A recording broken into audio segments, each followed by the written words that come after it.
తెలంగాణలో అధికారంలోకి వచ్చిన కాంగ్రెస్ సర్కార్ 5 గ్యారంటీల అమలు కోసం ప్రజాపాలన పేరుతో ప్రజల నుంచి అభయహస్తం దరఖాస్తులు స్వీకరించింది. 2023 డిసెంబర్ 28 నుంచి 2024 డిసెంబర్ 6 వరకు 10 రోజుల పాటు ప్రభుత్వం ప్రతిష్టాత్మకంగా నిర్వహించిన ఈ కార్యక్రమానికి ప్రజల నుంచి విశేష స్పందన లభించింది.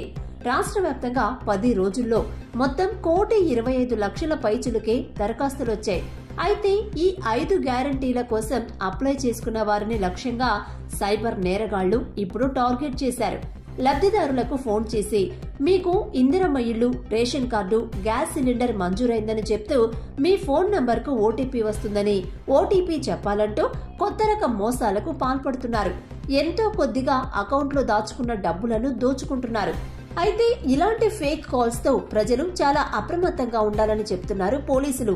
ఎవరికీ కూడా ఓటీపీలు షేర్ చేయొద్దని అలర్ట్ చేస్తున్నారు. ఇక నిన్నటి వరకు అభయహస్తం తీసుకున్న దరఖాస్తుదారులను అధికారులు వాటిని ప్రస్తుతం ఆన్లైన్లో ప్రత్యేక సాఫ్ట్వేర్లో ఎంటర్ చేసే ప్రక్రియ మొదలుపెట్టారు. ఈ ప్రక్రియ ముగిసిన తర్వాత అందులోని అర్హుల జాబితాను సిద్ధం చేయనున్నారు. ప్రజాపాలన కోసం కాంగ్రెస్ సర్కార్ ప్రత్యేకంగా ఓ వెబ్సైట్ ను రూపొందించింది. ఈ వెబ్సైట్ ను సీఎం రేవంత్ రెడ్డి ఇవాళ ప్రారంభించనున్నారు. ప్రతి 4 నెలలకోసారి ఈ కార్యక్రమాన్ని నిర్వహించాలని ప్రభుత్వం నిర్ణయించింది.